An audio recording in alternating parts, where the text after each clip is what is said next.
Abla-Pokou, première reine des Baoulés de Côte d'Ivoire au début du XVIIIe siècle, est d'abord le personnage central d'une légende.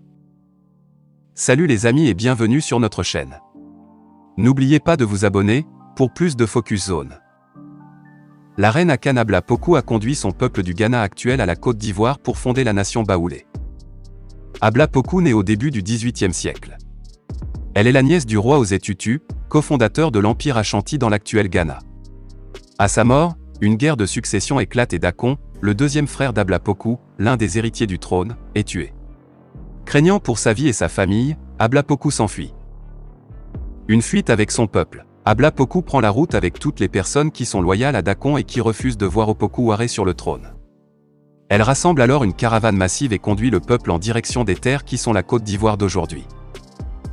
Un fleuve à traverser. La légende raconte que, lors de leur fuite, la reine Abla-Pokou et ses partisans se retrouvent bloqués au bord du fleuve Comoé, une frontière naturelle entre l'actuel Ghana et la Côte d'Ivoire.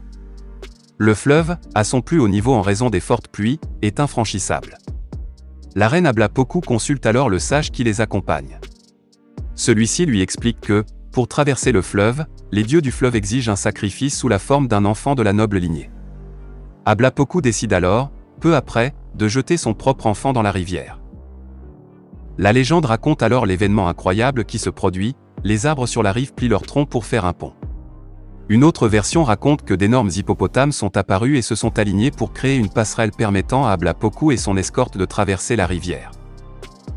L'enfant est mort. Après la traversée, Abla-Pokou salue ses compagnons et dit « Baouli », ce qui signifie « l'enfant est mort ».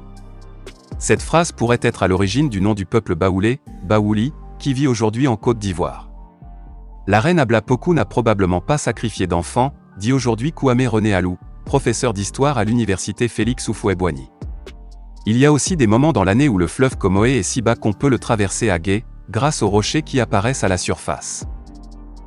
Après la traversée du fleuve, le peuple baoulé s'installera dans la région. La reine Abla-Pokou vivait à Namounou, dans la région de Bouak, non loin du village d'Akawa.